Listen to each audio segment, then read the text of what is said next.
عمران خان کے گھر سے اسلحہ برآمد ہوا، تحریک لبیک کے امیر سعد رضوی کے گھر سے اسلحہ اور بھارتی کرنسی برآمد ہوئی، اور اب کشمیری ایکشن کمیٹی کے جو لیڈر ہیں شوکت میر نواز، ان کے گھر سے بھاری اسلحہ، بھارتی کرنسی اور بھارتی کرنل سے ملاقات کے انکشافات ہوئے ہیں۔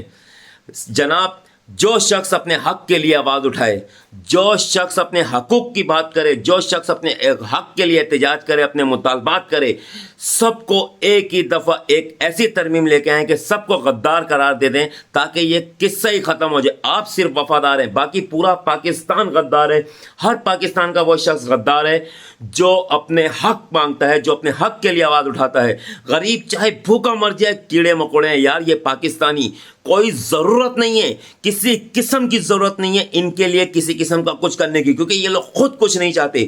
یہ لوگ صرف چاہتے ہیں کہ انہیں اپنے پیروں کی جوتی بنا کے رکھا جائے۔ میں سلام پیش کرتا ہوں ان کشمیریوں کے اوپر جو آج نکلے اور پورا کشمیر ایک ساتھ نکلا ہے۔ انہوں نے یہ نہیں دیکھا کہ کون کس پارٹی کا ہے، بس وہ اپنے حق کے لیے نکلے ہیں، اور میں ایسے کشمیری بھائیوں کو دل سے سیلیوٹ کرتا ہوں۔ یہ سچے اور پکے پاکستانی ہیں جو اپنا حق مانگنے کے لیے نکلے ہیں آج۔